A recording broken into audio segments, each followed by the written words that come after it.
Olá a todos, a todas, né? Muito boa noite a vocês. Hoje, dia 8 de outubro de 2024, estamos aqui, finalmente, para o nosso 41º encontro do nosso percurso de leitura do Seminário 11,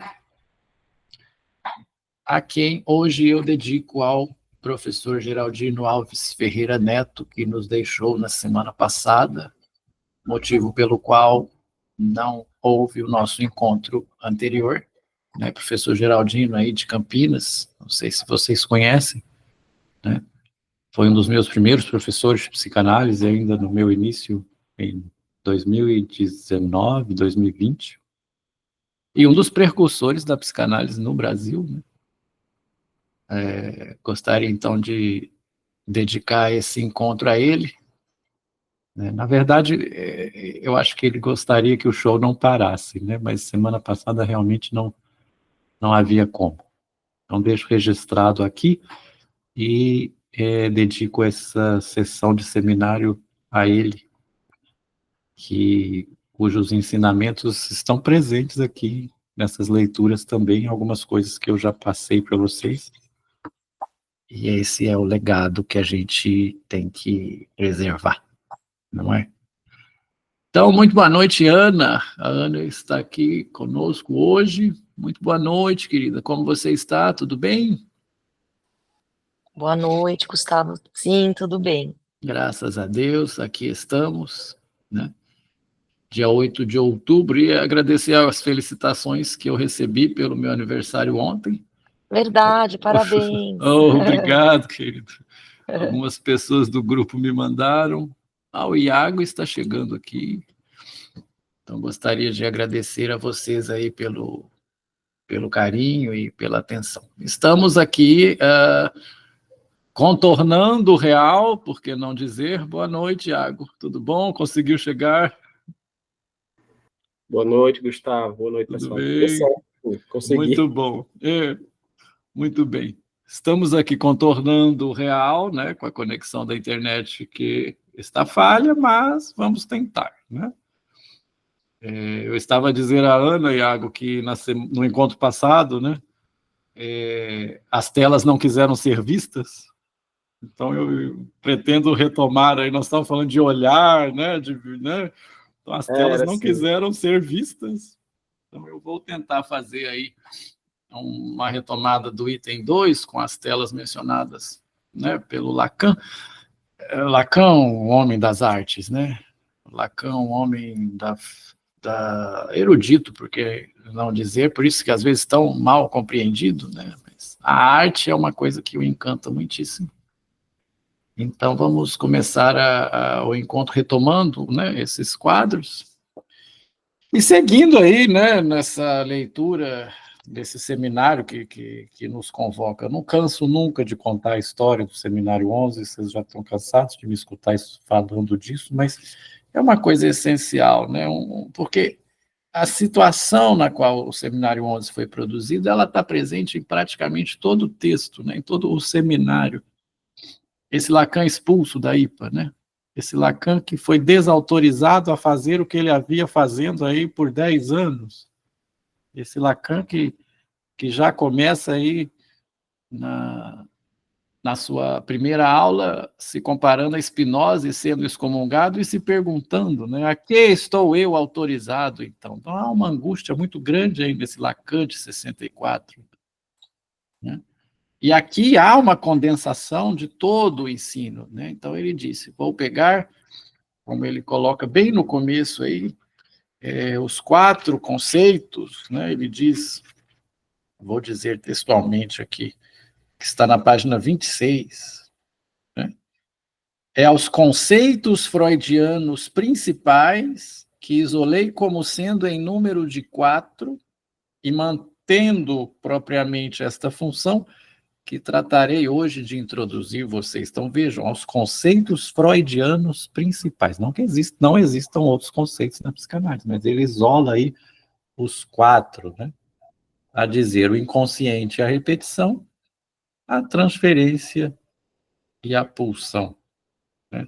Então, em todo esse movimento aí que ele havia fazendo, né, de retorno a Freud, essa crítica enorme à IPA, né, que sempre Lacan foi veemente contra os pós-freudianos, como ele diz nessa lição do inconsciente freudiano e o nosso, os ortopedeutas da psicanálise, né? Bem gentil, ele educado e gentil. Estavam engessando, né? Ortopedeuta é aquele que engessa, né? E fora outros vários adjetivos, né, que ele usa para criticar os pós-freudianos e a própria IPA, né? E aqui fundando, então, já que foi expulso disso, o que estou eu autorizado a fazer? E aí funda sua própria escola. Então juntou aí inconsciente e repetição, no meio a questão do objeto A, aqui chamando objeto A minúsculo, que ele já cita no começo, então essa questão do objeto A que já é uma elaboração de Lacan, seminário 5, 6, né? Seminário 10 da angústia, então, e aí ele produziria o seminário do nome do pai, que só teve uma aula, e aí condensou tudo, né? Então um seminário que é um seminário a ser lido, relido, né? Pegar lá os começos, principalmente as primeiras aulas, a questão do inconsciente, a questão do sujeito, nós já passamos por isso, e tenho certeza que se passássemos uma outra vez seria uma leitura diferenciada, não seria igual à primeira, porque é assim, isso é que é interessante, vocês escutar Lacan, né, é diferente de ler Lacan. Até quando eu estou lendo aqui com vocês, já comentei isso várias vezes, dá uns insights diferentes de quando eu li a primeira vez, quando eu separei as coisas para preparar para vocês. Então, é um seminário a ser trabalhado, a ser, como diz o Jorge Cesarino, que eu já citei também, é para comer, né? E é isso que nos convoca a estar aqui, esse desejo de estar aqui entendendo um pouco a mensagem de Lacan, ou tentando entender, como a gente brincou, né? Tentando entender. Então, aí nós estamos para terminar, hoje, assim espero, essa questão da pulsão escópica, né? Essa parte do seminário que é do olhar como objeto A minúsculo, ou objeto pequeno a. Objeto causa de desejo, objeto condensador de gozo, o famoso objeto pequeno a de Lacan, né, que ele já coloca bem também no começo do seminário, né, com a sua fórmula da falta, né, menos φ, né, que é esse objeto causa de desejo. E coloca aí o olhar, no seminário 10, ele coloca alguma coisa sobre a pulsão invocante, né, sobre a voz, e algo aí sobre a pulsão escópica. Mas é aqui, nestas aulas que lemos, né, se não me engano, acho que desde o semestre passado, ou do outro semestre, porque são aulas densas, não são aulas fáceis, né? Fomos trabalhando junto com Lacan e descobrindo junto com Lacan, ele cita as técnicas da pintura, né? E essa questão do olhar, né? A função, a esquise do olho como função de órgão, né? E a questão do olhar, né? A questão do olhar. Lembram da citação, né? Vejo de um lado, mas sou visto por vários pontos, algo assim, não vou lembrar literalmente. E aqui ele nos coloca na posição de sujeito da representação, né? E aí coloca a situação do que é um quadro. Então, no encontro passado, vamos dar uma retrocedida aí, que aí eu vou mostrar para vocês as figuras e os quadros que eu não consegui mostrar no encontro passado, né? Pegando aí do item 2, né? Onde aí ele já começa, e até brinquei que vocês podem marcar e destacar essa frase, né? Que justamente que as coisas têm a ver com eles, que elas os olham, né? Então aqui ele diz, né, do lado das coisas ao olhar, quer dizer, as coisas têm a ver comigo, elas me olham e, contudo, eu as vejo. Essa aqui era a frase para marcar, né? Aí ele começa, vai citar depois algumas pinturas. Ele fala do Dompierre e do Trompe-l'œil, né? Então, o Dompierre como esse domador de olhos, né? E o Trompe-l'œil é a técnica usada pelos pintores, muito utilizada para enganar o olho, né? O Trompe-l'œil como um enganador de olho. E aí temos eu coloquei algumas telas aqui que são exemplos, inclusive a própria capa do seminário, né? É uma questão que foi trabalhada na questão da anamorfose, né? Que é esse olhar lateralizado que se deve ter, né? A caveira, por exemplo, você vê, ela está ali, depois, dependendo do olhar que você dá, você não está ali. Então, aquela questão. A aula da anamorfose, eu recomendo que se leia mais de uma vez. É um conceito muito importante para essa clínica anamórfica, né? Essa clínica do olhar lateralizado, né? Não se olhar diretamente para as coisas sob o risco de não vê-las. Eu vejo como via. Aqui ele cita a jovem Parca, né? Via-me ver-me, né? Trazendo a consciência. Ele fala aí na página 83, a questão da jovem Parca, né? Então, é essa questão que o Lacan, não ele, né? Mas que colocaram aqui, o editor colocou a capa muito bem escolhida, né? Então, aqui eu só vou mostrar a você, está na página 110 também. Ele menciona vários pintores, né, principalmente pintores expressionistas. Então, vamos ver aqui algumas telas e gostaria até de evocá-los a me dizerem o que as telas provocam em vocês. Vocês conseguem ver aí, porque eu estou na tela do PowerPoint? Vocês estão vendo aí? Sim. Sim, dá para ver, Gustavo. Então, esta é uma tela aí do André Pouso, Alegoria da Obra Missionária dos Jesuítas. É um exemplo, né, de Trompe-l'œil, né, dessa técnica do Trompe-l'œil. Ou seja, percebem que as imagens elas parecem estar em 3D, por que não dizer assim? Né? Elas parecem estar destacadas do quadro. Né? Elas, deixa eu ver, não sei se vocês... Parece até uma fotografia de um teto, sei lá, de uma igreja, alguma coisa assim. Sim, né? Isso está no teto de Que uma igreja. dá profundidade. Sim. É porque a gente vê a reprodução assim, não sei se... Mas acho que dá para ver. Veja aqui, por exemplo, que as figuras parecem que elas estão em 3D, tá vendo? Sim. Né? Aqui elas parecem que é igual você disse, né? Não tem uma profundidade, né? Inclusive, é muito usado nas pinturas religiosas, né? Nas pinturas religiosas. Eu acho que foi aqui, Yuri, se não foi, você me corrija, por favor, que eu falei do teto da Capela Sistina e fiquei de dar a referência de um nome de um filme que eu tinha esquecido. Foi para vocês aqui? Eu acho que sim, Gustavo. O filme chama Agonia e Êxtase. Agonia e êxtase, tá? Uhum. É a história do Michelangelo, quando o Michelangelo pinta o teto da Capela Sistina. Né? Então, porque aqui tem o trecho, né, que o Lacan fala das pinturas sacras, né, sobre a questão do objeto pequeno A. Está na página 113. Né? Então, foi por aqui mesmo. Outro exemplo. Né? Eu não troquei a figura é a mesma, eu troquei só o nome. Tá, tudo bem, erro meu. Eu troquei a figura, não troquei o nome. Esse cara é bom, mas não é a mesma figura. Bom, passa. Também usada a técnica do Trompe-l'œil nos autorretratos, né? E nos retratos encomendados, também pela Igreja Católica, muitas das vezes, né?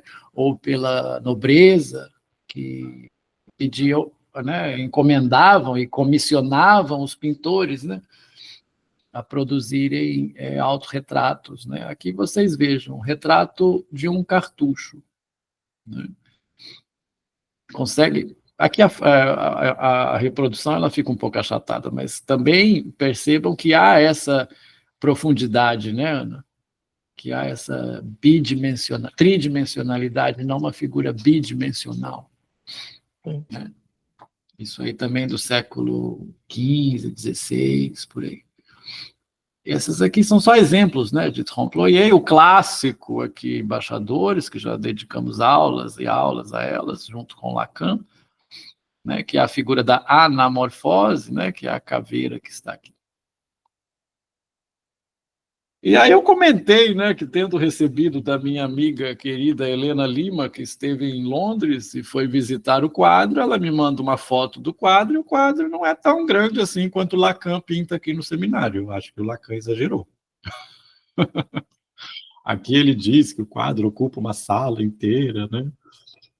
Realmente, acho que eu cheguei a contar isso aqui também, né? Realmente um quadro numa proporção normal, mas que tem aí essa questão da técnica do trompe-l'œil, mas para a questão da anamorfose, né? Discutimos bastante. Bom, aí aqui nós temos o Munch, né? O quadro mais famoso do Munch é o Grito, mas esse quadro aqui se chama Melancolia.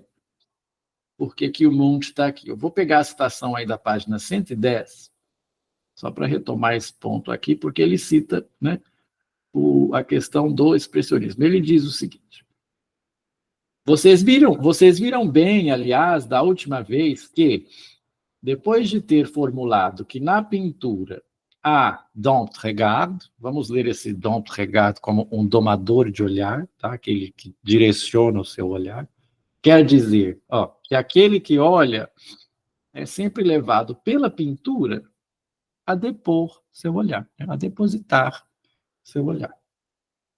Eu trazia também a correção de que é, no entanto, num apelo todo direto ao olhar que se situa o expressionismo. Então, aqui nós temos exemplos de pinturas expressionistas. Para aqueles que hesitaram, encarno o que quero dizer. Penso na pintura de um Munch, né, o Edward Munch. Um exemplo aqui é esta pintura, Melancolia, mas vocês devem conhecer também o Grito, né, o Grito é famoso do Munch, né? Aí ele cita o James Ensor, né? Vejam como os rostos, né, parecem porcos, né?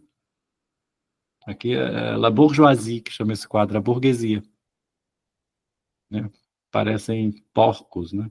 Ou aqui atrás algo, não sei, deformado, tá vendo? O que vocês veem aqui? Um palhaço? Não sei, nesse do lado aqui, né? Mas aqui tem uma figura que eu acho interessante, ó. Não vou saber dizer o que é. Então, esse é um pintor também inglês, né? Expressionista, e que ele está citando aqui, de um Courbon. Esse aqui é totalmente expressionista, Alfred Courbon, né? O que vocês entendem dessa pintura? O que essa pintura fala para vocês? Ou não fala nada? Parece um vômito, algo que está saindo de dentro. Eu fiquei com a impressão contrária, que está todo mundo caminhando lá para aquela boca ali. São cabeças, né? Então veja que é esse o exercício, veja que interessante. Meu Deus. Né? Você tem Bom, você tem um ser que está ali no fundo da tela, né? Não sabemos precisar o que é exatamente, mas veja como o regard aí foi diferenciado, né? A Ana já pegou algo como se estivesse saindo, né? Mas veja, você não tinha reparado as cabeças, né? Não, porque eu tô no celular e a imagem tá pequena. E agora, quando o Iago falou, que eu olhei e são cabeças, né? No comecinho dá para ver bem que são cabecinhas. Porque penso que pode ter essas duas colocações, né? ou está saindo algo. Se você olha mais para a parte superior do quadro, onde Exato. você, né, você pode estar essa ideia do vômito, né, de uma criatura. Isso aí. Agora, aí é a questão, né, do trompe-l'œil, né? Que aí vejam que essas cabeças que estão por baixo, elas estão mais dimensionadas do que as do fundo, né? Então, isso é o expressionismo, né? O expressionismo, que também é um movimento cinematográfico muito importante, principalmente o expressionismo alemão, né? E tem um filme que chama Metrópolis, que também indico, né, para quem tiver paciência de assistir. E é bastante atual, assim, você pegar o enredo, né? Essa questão do expressionismo se coloca muito forte também no cinema, né? O expressionismo alemão, o Vampiro de Düsseldorf, por exemplo, o consultório do Dr. Gabin, né? Quase falei Dr. Lacan, mas tudo bem, foi um ato falho. Mas muito bem. Ou ainda nessa pintura que, curiosamente, poderíamos situar de maneira geográfica como tendo sede no que em nossos dias se concentra da pintura de Paris. Aqui é o Lacan citando ainda as pinturas da época, né, que estamos em 1964. Né? Muito bem. Mais embaixo, ele vai citar o André Masson, né, que é contemporâneo dele. Né? Vejam esta pintura. Aí ele diz assim: em que dia veremos serem forçados os limites dessa sede? É mesmo.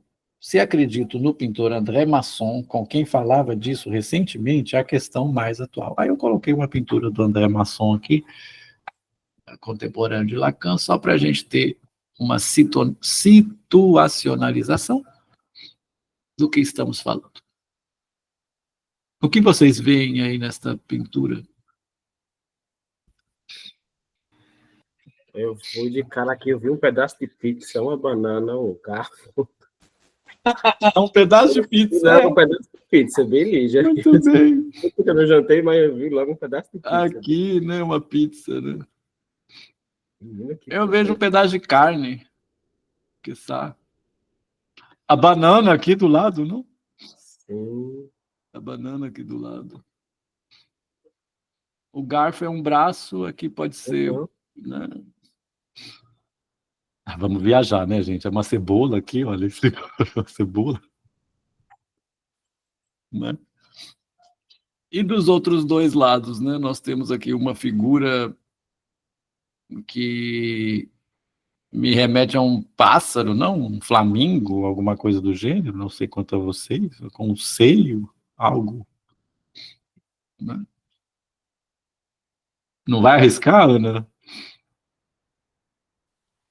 É uma cozinha, uma mesa toda bagunçada, né? Essa cadeira meio estranha. Meio estranha, estigmatizada, formas humanas, né? Vejo que tem formas humanas. Aqui outro seio, e esse seio na mão, ó, está sendo ofertado. E algo no assento da cadeira, né? Não sei, uma pimenta, sei lá o que. É um objeto fálico, né? Por que não dizer, né? Pela Sim, imagem exato. que ele está aqui, algo Exato. sexualizado, né? Sim. No mínimo fálico. No mínimo fálico. A porta entreaberta atrás. A porta entreaberta. Como se, bom, não sei se é como esta imagem aqui estivesse entrando, né? E ofertando isso para o senhor Cabeça de Cebola, enfim. Depois vem o senhor André Masson puxar meu pé aqui, que eu estou, né, ironizando a pintura dele. Não, enfim. Era só para a gente situar aqui os pintores e as obras que Lacan cita aqui na página 110, e este movimento, né, que ele coloca muito bem aqui, do expressionismo. Então, são pinturas totalmente diferentes daquelas pinturas tradicionais, vamos dizer assim, né, que representam paisagens ou que são as naturezas mortas, são totalmente diferentes. Né? E o Lacan muito, muito interessado aí, né, até no Dalí, né, Salvador Dalí, Então, é esse o ponto. É esse o ponto aqui. Né? E aí ele fala do Paul Cézanne. Né? Paul Cézanne, esse pintor de paisagens. E vejam que o Paul Cézanne ele tem essa característica aqui. Estão vendo que parecem pequenas pinceladas que vão formando as imagens? Não é de uma forma, não é de uma maneira só, não é de uma pincelada só. Sim. Então aqui é o que ele chama desses azuizinhos, esses marronzinhos, esses branquinhos, né? Porque são pequenos toques, né? Tem um quadro do Cézanne que mostra um céu estrelado que ilustra isso melhor. Mas aqui, vocês conseguem perceber essa característica no quadro, né? Uhum. Então é disso que ele está falando. Né? Isso que o pintor vai fazendo assim, ó, que é o que nós vamos começar a ver agora no início do item 3, quando ele vai voltar aos azuizinhos, aos marronzinhos e aos branquinhos. E aí continuamos no encontro passado, né, ele falando sobre a questão na página 111, aí, da Vorstellung Repräsentant, né, que é o representante da ideia, né, que foi falando a respeito do pintor, fomos lendo aqui, fomos discutindo, e vai citar aí, eu lembrei a vocês onde estão, a questão do trompe-l'œil na oposição das obras de Zeuxis e Parrácios, que ele citou lá atrás, né, onde a pintura enganou os pássaros, né, que era uma uva. Né? Você lembra qual página que está, Iago? Eu li para você, na página 104. Achei Sim. Aqui, encontrei aqui. Eu não vou voltar, eu vou ler lá novamente, mas está aí na página 104, onde o mérito de Zeuxius é ter feito uvas que atraíram os pássaros. Então ele está falando do trompe-l'œil, né? Do engano. Então ele fez uma pintura tão perfeita das uvas que as uvas enganaram os pássaros. Né? E aí tem a questão da cortina, né? E o Passarius pintou uma parede, pintou na parede uma cortina, né? Uma cortina tão perfeita que o Zeuxis virou e falou, então agora mostre o que está por detrás disso. Né? Mas não era. Então é isso que ele está citando aqui.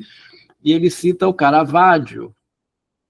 Ele cita esse quadro, vamos ver onde é que está a citação aqui desse quadro, quando ele fala do Da Vinci. Esse é o quadro, a Virgem e o Menino Jesus e a Santene. Está aí na página 111. Tá? A citação a esse quadro aqui. Né? Então ele fala assim, contudo, quando ele estuda Leonardo, digamos, para irmos depressa, que ele procura achar a função que teve em sua criação, sua fantasia original. Ele está dizendo de Freud e seus estudos sobre Leonardo da Vinci. Sua relação a essas duas mães que ele vê figuradas, essas duas mães, né? Aqui o Menino Jesus, né? A Virgem e Santana, que ele vê figuradas no quadro do Louvre ou no esboço de Londres por esse corpo duplo, né? Aqui um corpo duplo, né? Enxertado no nível da cintura,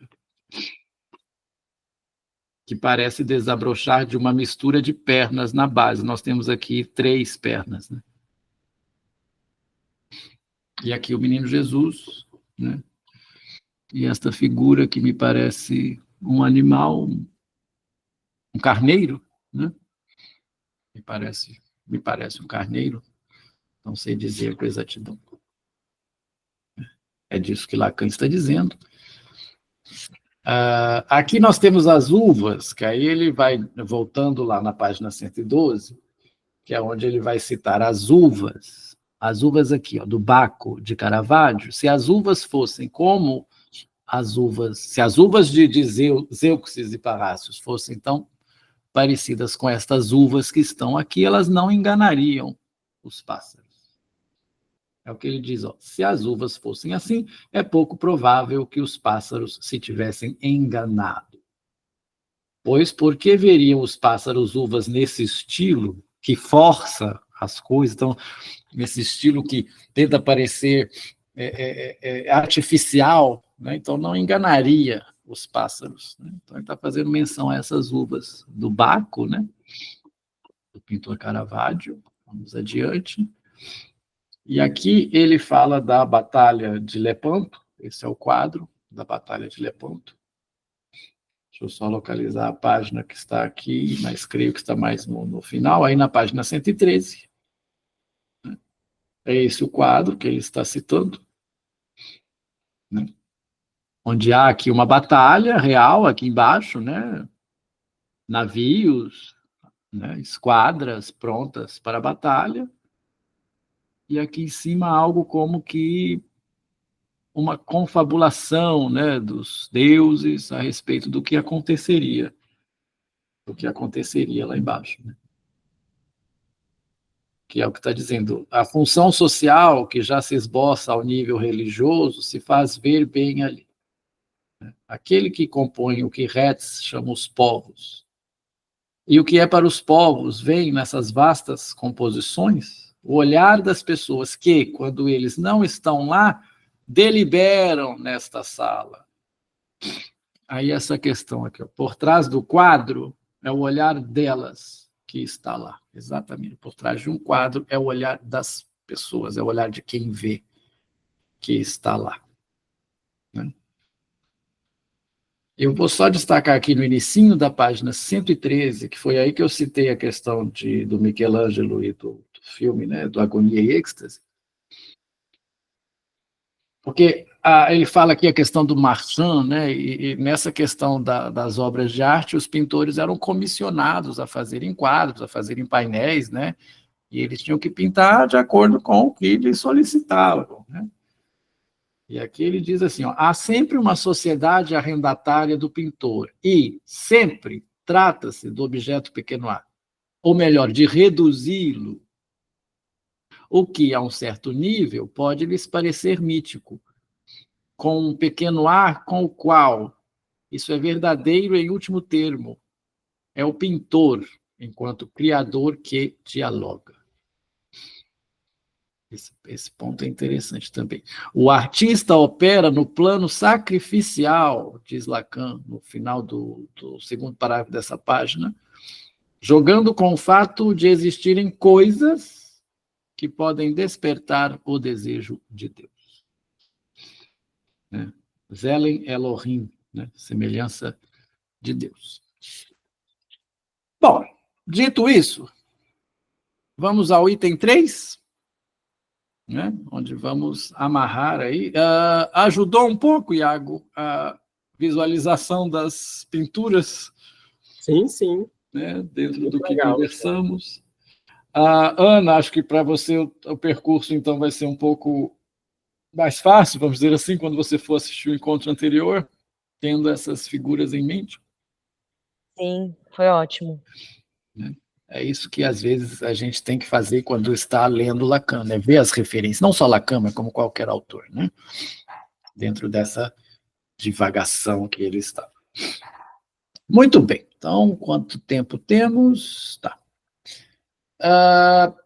Vamos com Lacan nessas 3 páginas, mas 3 páginas muito densas, e depois há algumas perguntas, né? Há uma pergunta do Michel Tort, né? Um psicanalista francês, e é isso que era o seminário de Lacan, né? Tinha também essa sessão de perguntas e respostas, né? Como a gente faz nos seminários, né? E aí há uma pergunta do Jacques Alain Miller. Bom, as perguntas a gente pode analisar posteriormente. Então, vamos lá. Vamos com o senhor Lacan. Sempre que aparece esse ícone aí, é hora de ler Lacan. Então, vamos lá. Bom, eu vou só retomar um pouquinho o parágrafo anterior, né? Porque nós temos aqui uma sequência, né? E aí é o que ele fala assim, sempre houve olhar lá de trás. Porém, aí é que está o ponto mais sutil. Este olhar, de onde ele vem? Então, vamos lá. Voltemos agora aos azuizinhos, branquinhos, marronzinhos de Cézanne.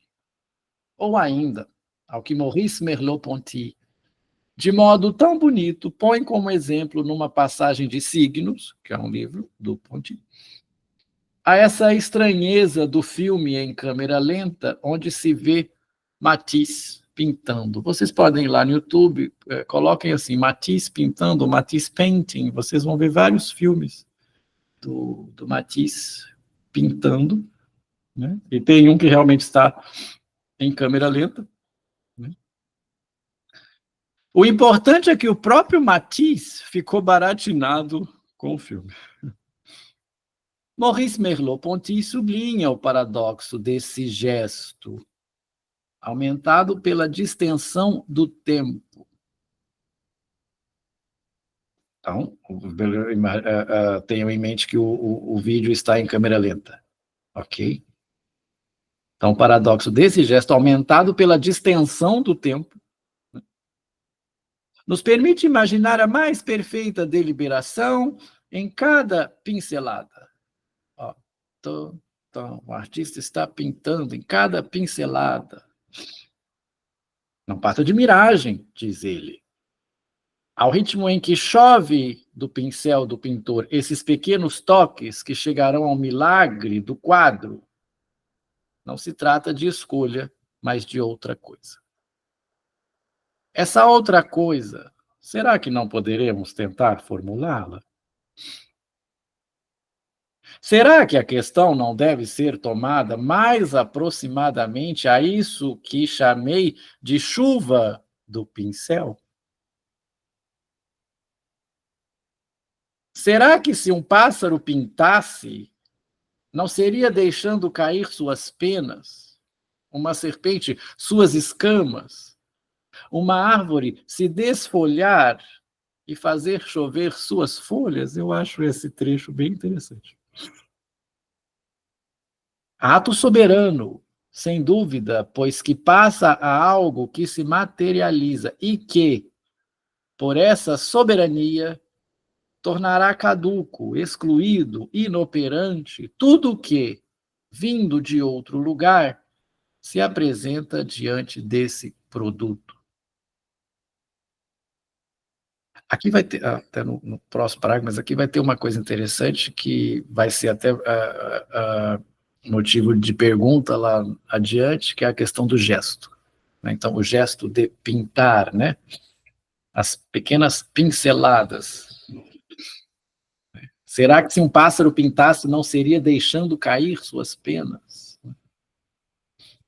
Uma serpente suas escamas? Uma árvore se desfolhar e fazer chover suas folhas? As árvores, se você for olhar poeticamente falando, quando, por exemplo, os ipês, por exemplo, quando as flores caem, né, fazem maravilhosos desenhos no chão, né? Se você for olhar isso mais poeticamente. Não esqueçamos que a pincelada do pintor, é esse que é o ponto, não esqueçamos que a pincelada do pintor é algo onde termina um movimento. Eu não sei desenhar nem boneco de pauzinho, mas tudo bem. Estou fazendo o gesto aqui como se eu fosse um Matisse. Encontramo-nos aí diante de algo que há novo e diverso sentido ao termo regressão. Encontramos-nos aí diante de algo que dá novo e diverso sentido ao termo regressão. Encontramos-nos diante do elemento motor, no sentido de resposta, no que ele engendra para trás seu próprio estímulo. É aí que está aquilo pelo que a temporalidade original, pela qual se situa como distinta a relação a outro. Esse outro aqui é interessante, que aqui está como outro minúsculo, eu fui lá no original, está com o grande outro. Então, essa diferença aí é a diferença do outrinho para o grande outro, né? Então, como distinta a relação a outro, né? É aqui, na dimensão escópica, a do instante terminal. Vocês têm conhecimento do texto do Tempo Lógico de Lacan, do Apólogo dos Prisioneiros? E os 3 tempos de uma análise? Já ouvi falar, já li algumas coisas. Não, o tempo de ver, né? O tempo de compreender e o tempo de concluir. Nesta questão que está um dos fatores principais a qual Lacan foi expulso da IPA também, a questão da sessão de duração curta. Porque a sessão não deve seguir o cronos, ou seja, o tempo cronológico, ela deve seguir o tempo lógico. Tempo de ver, tempo de ver, tempo de compreender e tempo de concluir. Algo me soa como esse gesto que ele está falando, pode ser o gesto do analista também. Num corte, numa pontuação, ou de algo que coloque aí o tempo em instância, vamos dizer assim. Né? O tempo em voga. Né? É essa pergunta que o Michel Thor vai fazer na página 116, né? Qual é a relação entre o gesto e o instante de ver. Me adiantei um pouco aqui, mas é uma questão interpretativa. Né? Depois leiam, vão lá, procurem o Apólogo dos 3 Prisioneiros e deem uma lida. Não é um texto fácil, mas aí que está a questão do tempo lógico, né, que é a grande a blasfêmia de Lacan, né, contra a IPA, né, a própria questão da na sessão de duração curta, né, porque o tempo é de cada um. E principalmente, como está nas lições do inconsciente, que vai voltar aqui na questão da pulsão, então nós vamos entrar, ao terminar aqui, uma lições importantíssimas sobre a desmontagem da pulsão. Essa questão do instante é muito importante, porque o inconsciente ele é pulsional, então ele abre e fecha. Né? Ele pulsa, o inconsciente ele é pulsional. Isso que o Lacan colocou nas lições sobre o inconsciente, ele vai voltar com esse conceito nas lições da pulsão. Então, quando ele abre, é aí que tem que ser feita a pontuação. E aí ele fala de um movimento, isso ele cita já no seminário 2, que os pós-freudianos estavam suturando aí essa abertura, essa iância do inconsciente, fazendo aí uma cicatrização do inconsciente.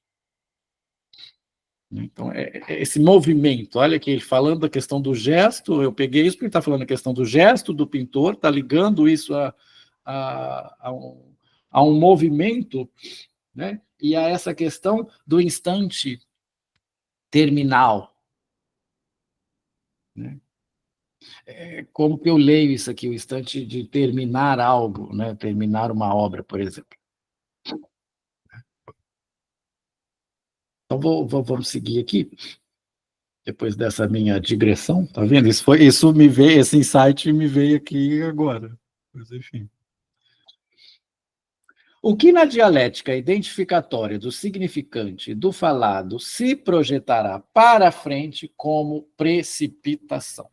Aqui tem uma nota 27, deixa eu ver o que diz. Tem o termo original em francês, rat, pressa, que em Lacan pode remeter à precipitação. Vamos ler como pressa, que eu acho interessante. O que na dialética identificatória do significante e do falado se projetará para frente como pressa, é aqui, ao contrário, o fim, o que, no começo de toda nova inteligência, se chamará o instante de ver. Pressa, o instante de ver, anamorfose, você não vê logo de cara do que se trata a caveira da nossa capa. Se você olha para algo de maneira rápida, você corre o risco de não ver.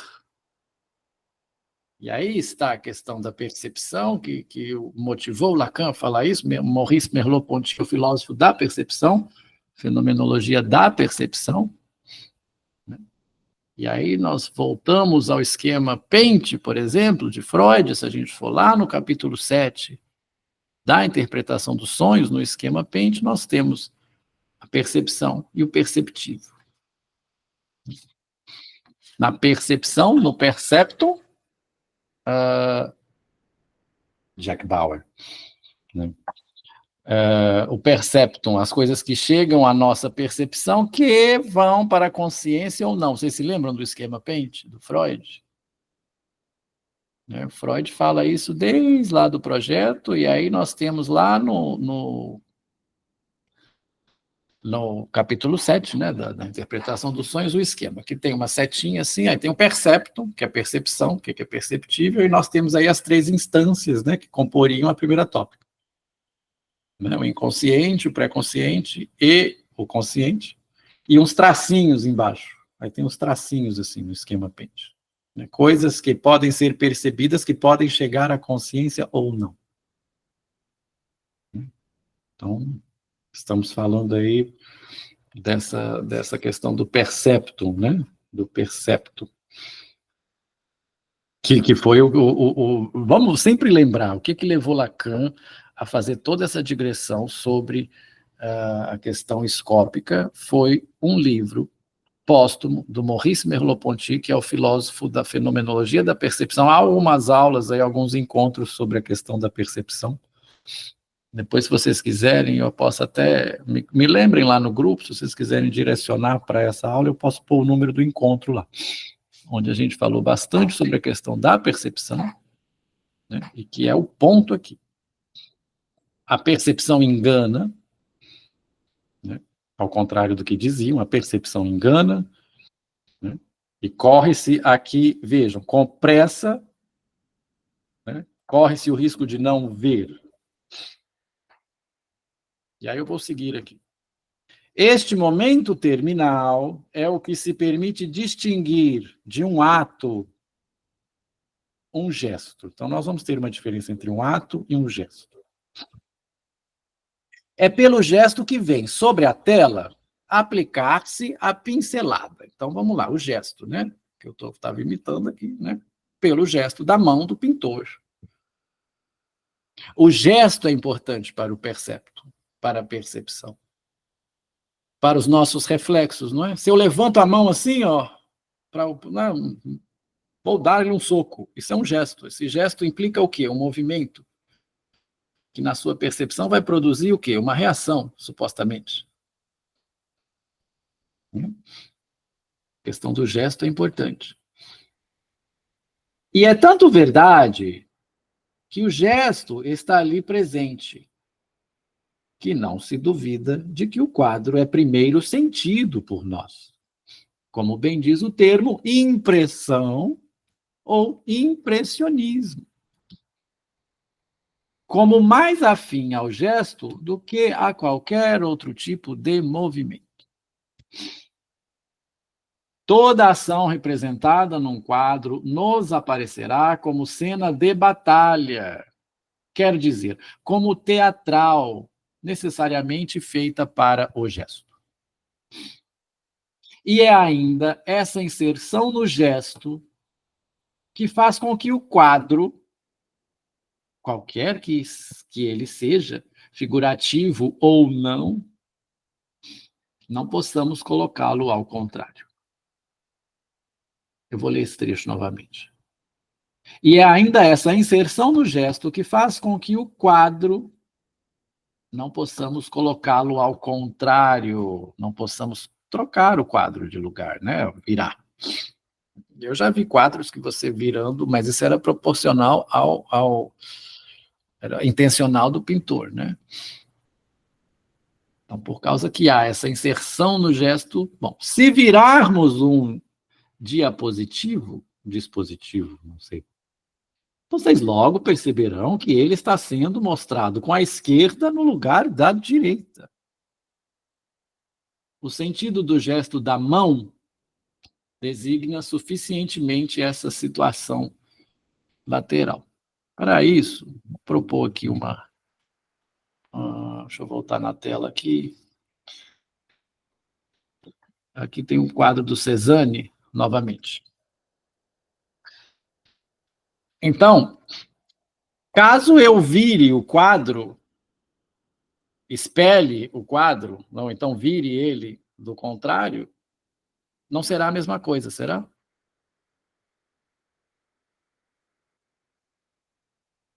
Há aí a intencionalidade do gesto da pincelada.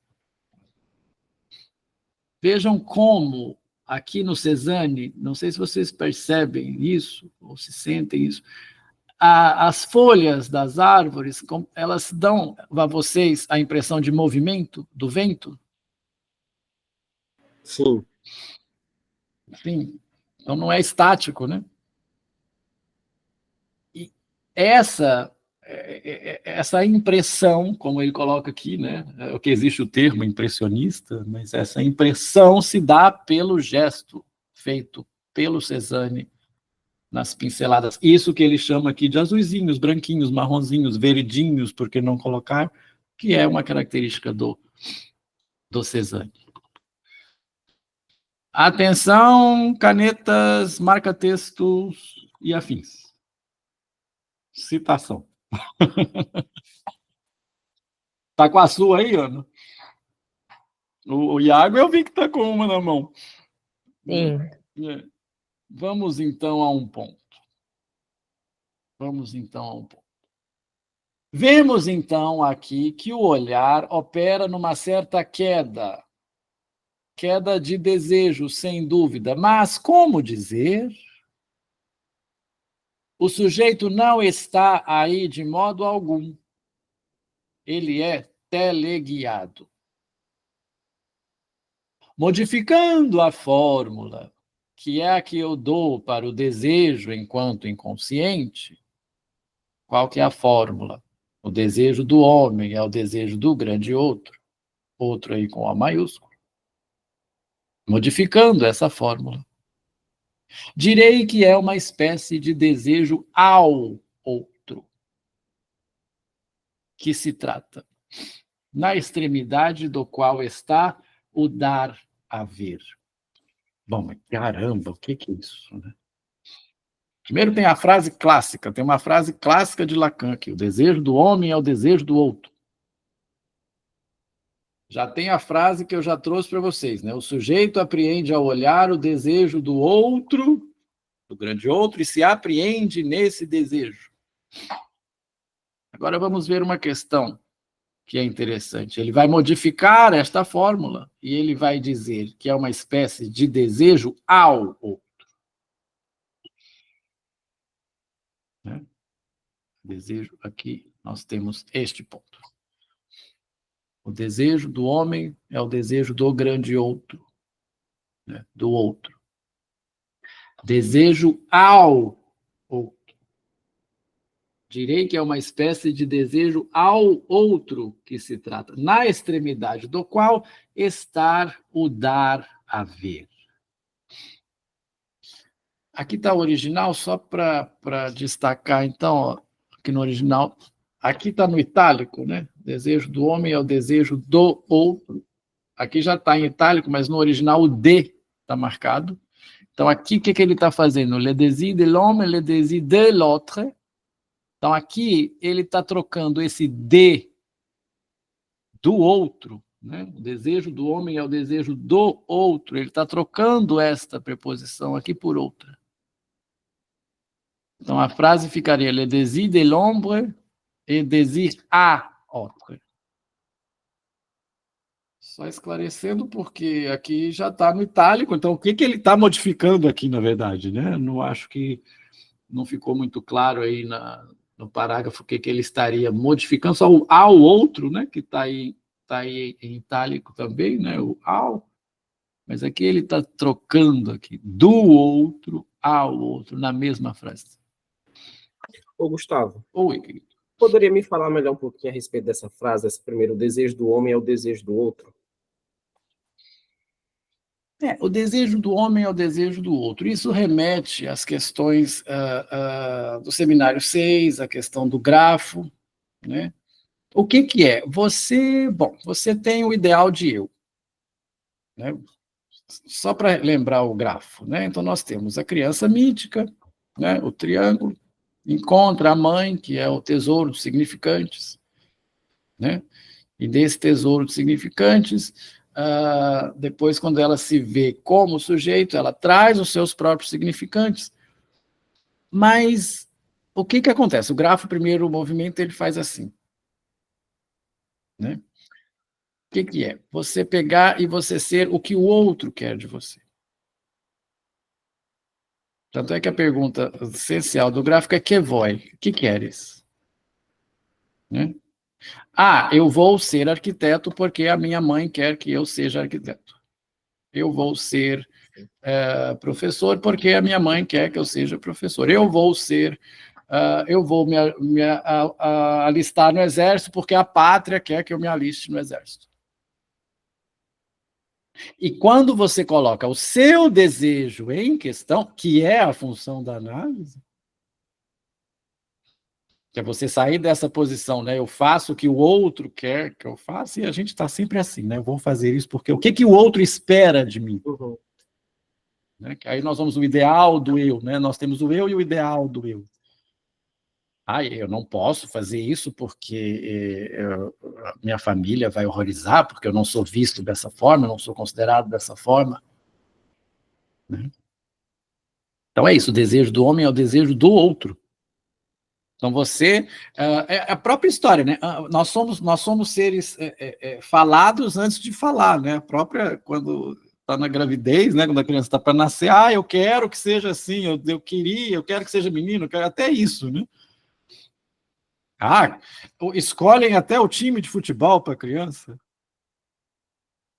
A criança não tem condição nenhuma de saber qual é a diferença de Cruzeiro e Atlético, Flamengo e Fluminense, mas já coloca lá a roupinha do time, que é do pai, que é da mãe, que é do desejo do outro. Por quê?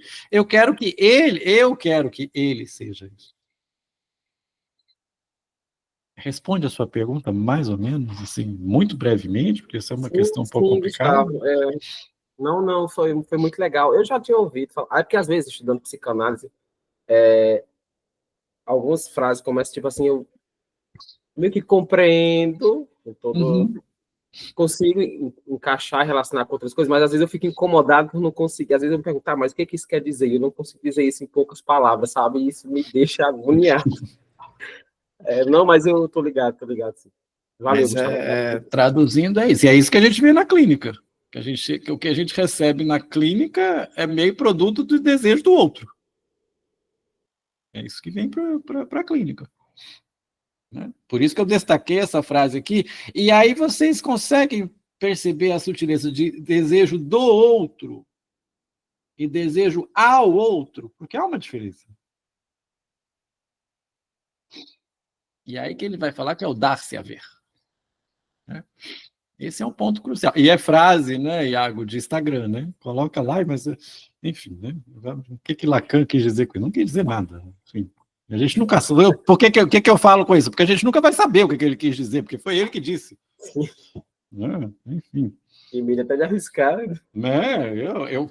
Tem a ver com o que eu interpreto disso, né? O que você interpreta disso. Mas é importante esse movimento que você está trazendo, que você está pontuando na sua formação. Por isso que é importante esses debates, né? Seminários. E pegar a frase feita e jogar lá. Bom questionamento que você trouxe. Ana, quer comentar alguma coisa? Ana ficou quietinha. Estamos prosseguindo. Não, tá tudo certo. Eu também vejo, né? Eu, por exemplo, como professor a vida inteira, meu desejo é que meus alunos todos, né, tirem notas boas, mas é um desejo meu, não é o desejo do outro. O outro vai fazer o que eu desejar, na verdade. Ele vai imaginar isso, né? Que aí o ideal do eu e o eu ideal, né? Que há uma diferença. Existe o ideal do eu e o eu ideal. E dá um motivo, dá um bom debate isso, né? Qual a diferença do ideal do eu para o eu ideal? Mas aí a gente pode até fazer isso depois, senão eu não consigo concluir aqui. Tá vendo? O meu desejo é concluir essa sessão hoje, né? Então... Muito bem. Agarrou aqui. Muito bem. Essa aqui dá até um printzinho legalzinho, né? Para jogar lá no Instagram com um monte de interrogação. Bom, voltando aqui. Olha, lerei o final de novo. Direi que é de uma espécie de desejo ao outro que se trata, na extremidade do qual está o dar a ver. Don avoir. Né? Dar a ver, que também está aí em itálico. E aí eu trouxe uma referência aqui de um livro que é conhecido aí no meio, que é o Para Ler o Seminário 11 de Lacan, né? Então, nós temos o Seminário 11 de Lacan e um livro ensinando a ler o Seminário 11 de Lacan, e um monte de seminário que lê o Seminário de Lacan, inclusive esse. Né? Para você ver que é uma questão de leituras das mais diversas, que podem suscitar os mais diversos tipos de interpretação. E já os convido que agora, no final de outubro, eu vou fazer um apanhado aí pela SPO dos 4 conceitos, né? Em 4 encontros, e com um encontro para a elaboração, que eu espero que vocês se coloquem em trabalho, porque falar desses conceitos é extremamente importante, é extremamente fundamental. Então, quando eu chamei de os 4 conceitos revisitados, não quer dizer que eu vá fazer uma leitura nova, quer dizer que eu vou visitá-los novamente, revisitar, no sentido literal da palavra. Agora, o que nos diz o Quinet, né, Antônio Quinet? Vocês conhecem o Quinet? Espero eu que sim. Sobre essa questão, sobre esse trecho em específico, neste livro, Para Ler o Seminário 11 de Lacan. O Quinet também tem um livro que eu posso mandar o PDF para vocês, só com essa questão da pulsão escópica, tá? Analisando só a questão da pulsão escópica apresentada aqui no seminário, para vocês verem a gama de interpretações que ela suscita, né? Pegando esse ponto, olha, vou citar o Quinet. Para Lacan, há a pré-existência de um dado a ver, don avoir. Lacan utiliza essa expressão para significar que, na relação inicial com o mundo, e aí vem o que a gente estava conversando, Iago, aí vem a sua pergunta, na relação inicial com o mundo, algo é dado a ver àquele que vê. O desejo do homem é o desejo do outro. Algo é dado a ver àquele que vê. Eu entrego isso àquele que quer ver. Essa noção é fundamental para outros temas desenvolvidos por Lacan, inclusive a questão da pulsão artística. A pré-existência de um olhar é correlativa do dado a ver do sujeito. Eu vou ler Lacan de novo com essa aqui na tela. Direi que é uma espécie de desejo ao outro, que se trata na extremidade do qual está o dar a ver. O dar a ver. Algo é dado a ver àquele que vê. A pré-existência de um olhar é correlativa do dado a ver do sujeito. Em outras palavras, e aí vai voltar isso na questão da pulsão, né? A pulsão escópica, o movimento da pulsão. A pulsão indica que o sujeito é visto, que existe um olhar dirigido para o sujeito. Nós já vimos esses trechos, nós já vimos essas colocações. Vejo de um ponto, mas em minha existência sou olhado por todos os lados. Então, isso é a pulsão, né? Um olhar que não podemos ver porque está excluído do nosso campo de visão. Omnivoyeur. Já falamos sobre isso. Esse olhar nos dá a distinção entre aquilo que pertence à ordem imaginária e o que pertence à ordem do real. A ordem do real é uma coisa que pode ser mascarada, justamente aqui como o Lacan está colocando, com a arte. A arte mascara o real. A arte vela o real. E onde é que a pulsão se manifesta? A pulsão vai se manifestar justamente no real. O real pode ser definido como o registro em que a pulsão se manifesta. O que nos é mostrado e o que vemos pertence à ordem imaginária. Então, é o que eu quero ver, o que é dado a ver. Sei que é para pensar. Essa é para pensar em casa. Essa é para ficar... Então, é este o ponto, o dado a ver. O real pode ser definido como o registro em que a pulsão se manifesta. Vamos voltar a esse assunto juntamente com Lacan na questão da pulsão, na lição da desmontagem da pulsão. O que nos é mostrado e o que vemos pertence à ordem imaginária. O quadro é aquilo que mascara um real? O que vocês acham? Uma pergunta minha. Um quadro mascara o real?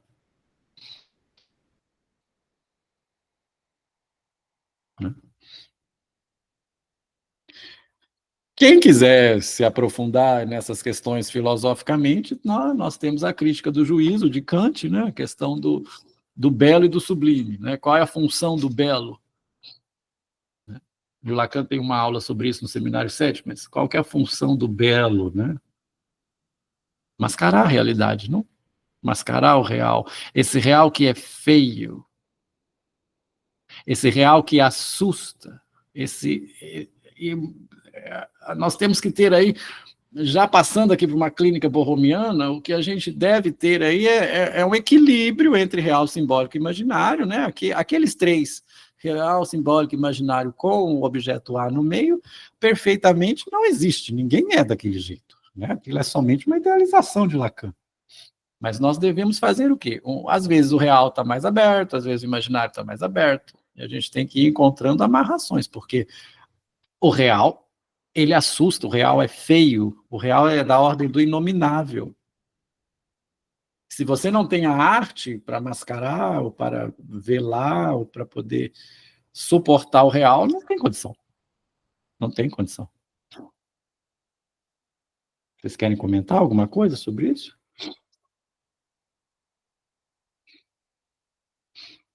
É uma função da arte, né? Se não me engano, eu citei aqui os quadros de Goya. Os quadros de Goya são terríveis, são feios. Trazem, para usar uma expressão, trazem a realidade nua e crua. Ninguém gosta disso. Vocês gostam disso? De ver a realidade nua e crua? Ninguém gosta. Ninguém gosta. O real é feio. Deixa eu acelerar aqui, senão não consigo. Né? E aí, tá. Aqui vai ter uma questão do malencontre. Vamos lá, que eu vou chegar no ponto. Vou voltar aqui. Ó. Voltando ao Lacan. No que é que esse dar a ver pacifica alguma coisa? Vou deixar aqui na questão do dar a ver, que senão a gente se perde. Se não nisso, olha isso, que interessante. Há um apetite do olho naquele que olha. Olho aí como órgão. Nós já vimos aí a esquise do olho e do olhar. Estamos aqui falando do olho como órgão. Esse apetite do olho, que se trata de alimentar, constitui o valor de encanto da pintura. Pronto. Aqui já podemos encerrar, muito bem. Até semana que vem. Conseguem perceber o apetite do olho para coisa bela? O apetite do olho para ver coisas agradáveis? Ai, para que eu quero ver isso? Não, isso me desagrada, isso me dá desprazer. Muitas vezes acontece em cinema, né? Para que eu quero ver esse filme violento, né? Um documentário pesado, meu pai fala muito isso, para que eu quero ver isso? Eu quero me distrair. Né? Porque há esse apetite do olho. Veja a pulsão escópica, a palavra apetite, há o apetite do olho. O estômago reclama, a gente sente fome, há o apetite do estômago, a gente come e sacia. Agora, há um apetite do olho. Quando a gente vê uma cena desagradável, o que a gente faz? Já essa aqui, né? Esse é o dar a ver, que ele cita aqui. Esse valor... Oi? Estou falando aí apetite do olho, e eu estava ouvindo apetite de pequeno do olho. Apetite, tá, que legal, a homofonia, muito bem, já estamos com um raciocínio linguístico formado. Mas tá aí, ó, olha como é, tá aí em francês aí na tela, né? Tá o francês aí na tela, muito bom, legal. Sobre os apetites, né, já que eu citei filosofia, tem os apetitos, né, do ser humano também, né? São assim as vontades, os desejos, os apetitos. Bom, esse valor, volto aqui, é para nós a ser procurado num plano bem menos elevado do que se supõe, naquilo que é a verdadeira função do órgão do olho. O olho cheio de voracidade, que é o mal olhado. É surpreendente se pensarmos na universalidade da função do mal olhado, que não há, em lugar nenhum, qualquer traço de um bom olhado, de um olho que se bem diz. Eu também nunca ouvi falar que fulano tem um bom olhado. Né? Mas vamos seguir. O que quer dizer? Senão que o olho leva consigo a função mortal de ser em si mesmo dotado, permitam-me jogar aqui em vários registros, de um poder separativo. Então, Lacan está dizendo que o olho, como órgão, tem um poder separativo. Mas esse separativo vai bem mais longe que a visão distinta.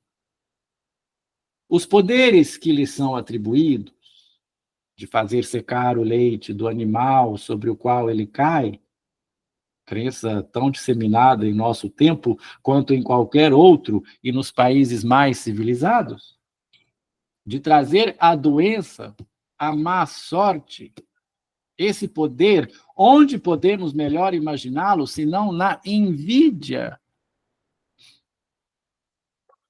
Invídia, eu vou terminar de ler e depois eu mostro as minhas telas, tá? Acho que vai ser melhor.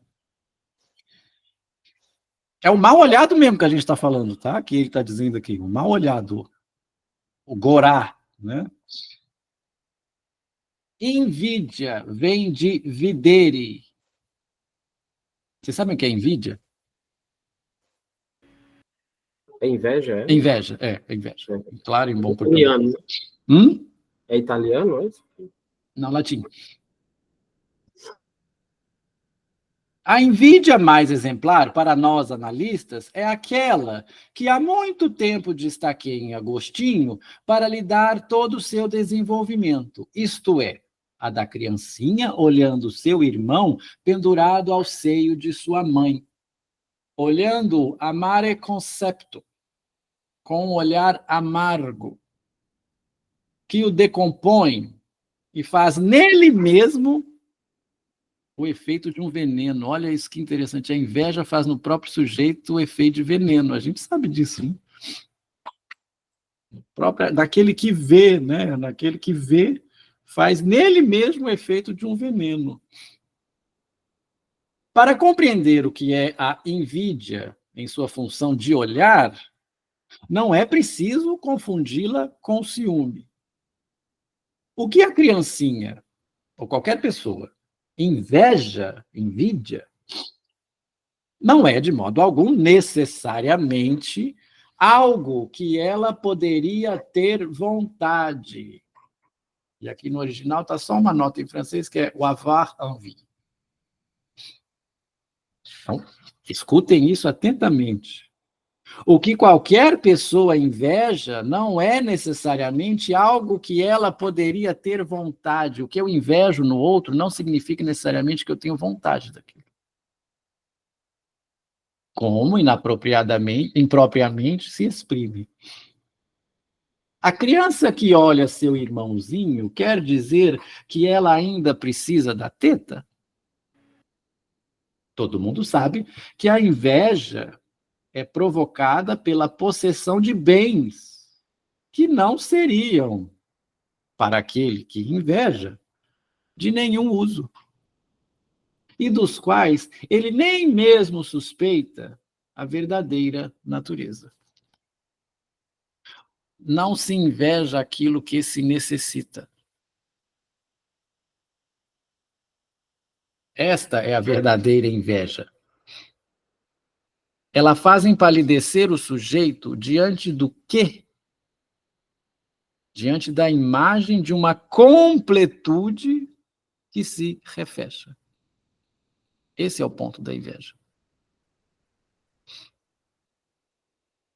Digo novamente, diante da imagem de uma completude que se refecha. O que é o objeto pequeno a? Não é aquilo que a gente deseja, que vai nos completar? De várias coisas. Objeto causa de desejo, né? É importante escutar esse causa de desejo, não objeto de desejo. Objeto de desejo é uma coisa, objeto causa de desejo é outra. E aí é o que diz.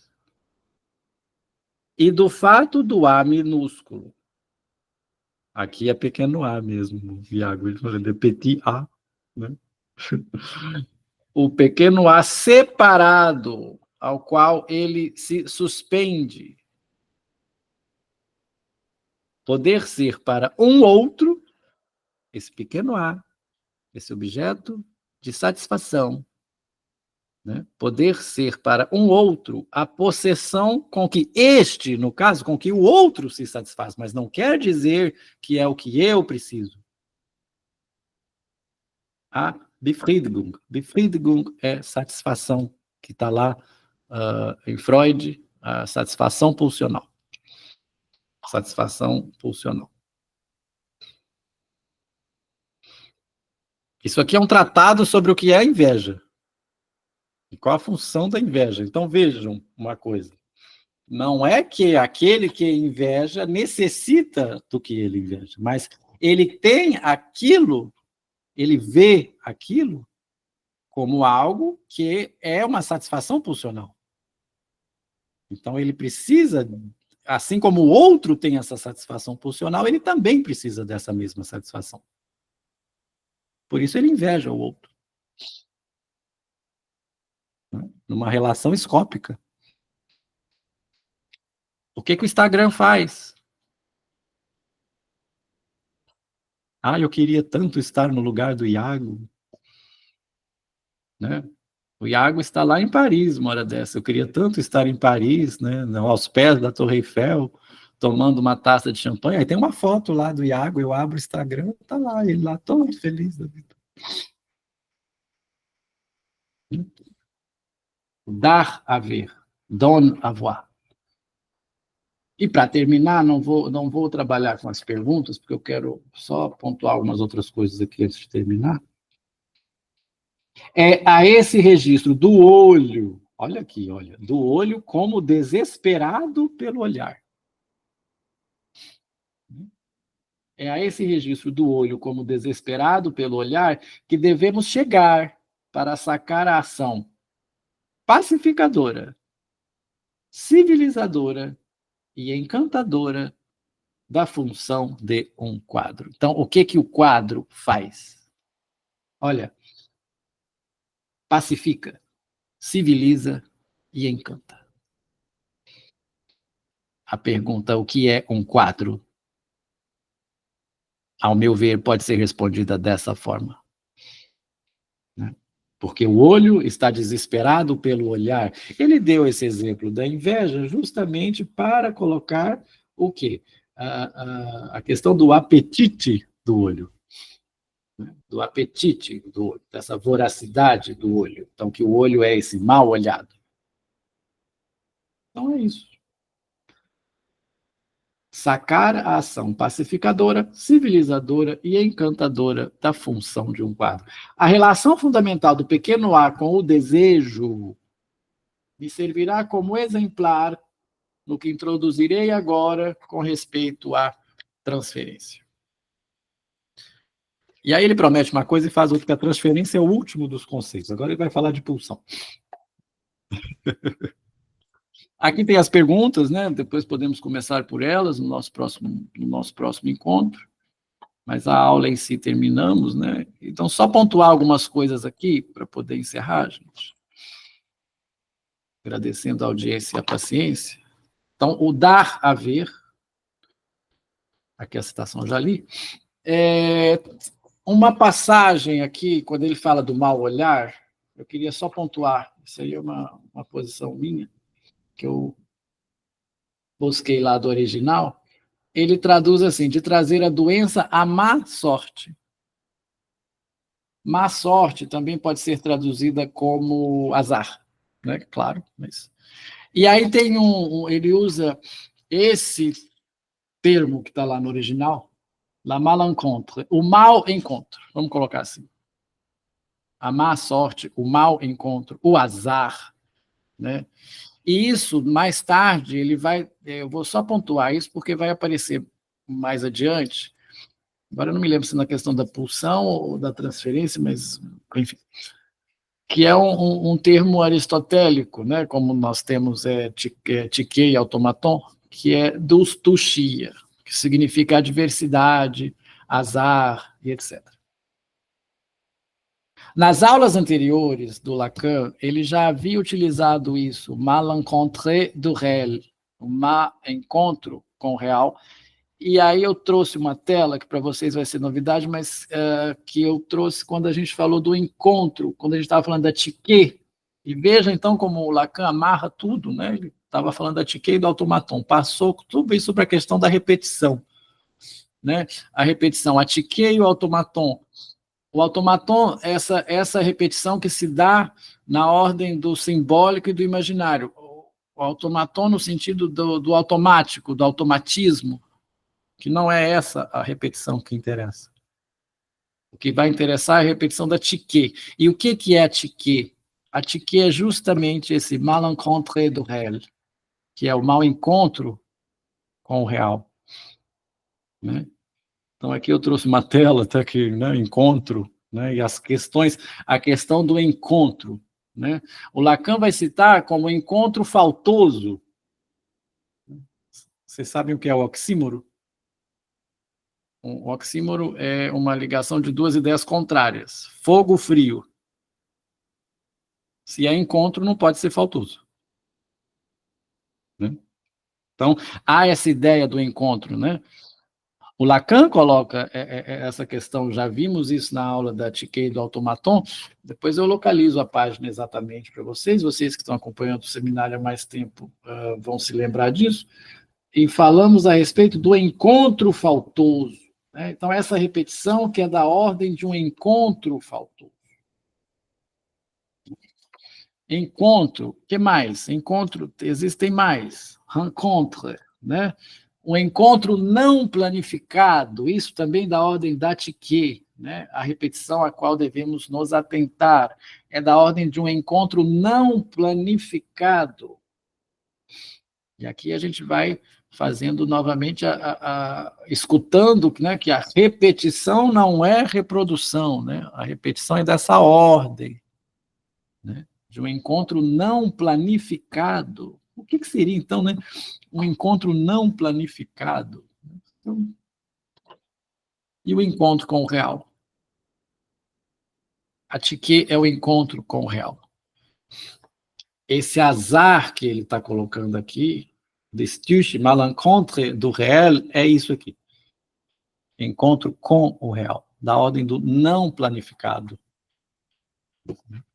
Desse real que assusta, desse real que é feio, desse real que a arte procura mascarar. E aí, quando falou-se da questão do inconsciente, tinha a questão, né, que o inconsciente é da ordem daquilo que manca, né, que está na superfície. A diferença do inconsciente freudiano e do lacaniano é que o inconsciente está na fala. Então, se ele estando na fala, ele está aí posto, ele está posto. Né? Não é da ordem do recalque, né, que você tem que ter o recalque para ter o inconsciente. O inconsciente freudiano depende do recalque, o lacaniano não. Então, por quê? Esse inconsciente, ele é da ordem daquele encontro com aquilo que manca, que clocha, aquilo que claudica, aquilo que tropeça, aquilo que erra, trompe d'oeil, né? Não é o engano, né? E aí você vai encontrar no xiste, no lapso, no ato falho, né? E o encontro com o que causa. Essas são as relações com o encontro que já vimos nas nossas aulas e que eu fiz questão de pontuar aqui quando vi novamente a questão do azar, né? Exposta aqui. E aí é a questão clínica. Com o que você se encontra? Esse é o ponto clínico crucial. Com o que você se encontra quando se encontra com isso? Quando você se encontra com esta pessoa, quando você se encontra com este lugar, agora pegando a questão da pulsão escópica, quando você se encontra vendo tal coisa que te provoca um mal-estar, com o que você está se encontrando? Uma orientação clínica aí, tirada desse ponto. Né? Mas creio, então, que podemos ficar por aqui com este corte lacaniano, né, com o que você se encontra, e deu certo, né? Acho que entre mortos e feridos salvam-se todos. Tinha mais telas aqui para mostrar para vocês, mas propositalmente eu vou deixar com este corte, né? Com o que você se encontra. Muito bem, e aí, no nosso próximo encontro, daremos sequência aí ao seminário de Lacan, iniciando aí uma das lições que, a mim, uma das mais belas, que é a questão da presença do analista. Né? O desejo de analista. O que é desejo de analista? O que é a presença do analista? A presença do analista, com artigo, e a presença do analista, do verbo haver.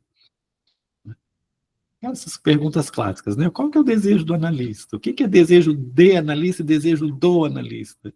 Qual o desejo que está em ordem? O desejo do analisando ou o desejo do analista? O desejo do analista é que haja análise, pura e simplesmente. Então, vocês vão tirar 10, escrever assim, né? Que é o desejo do analista. O desejo do analista é que haja análise. Né? O que significa isso, na verdade? Né?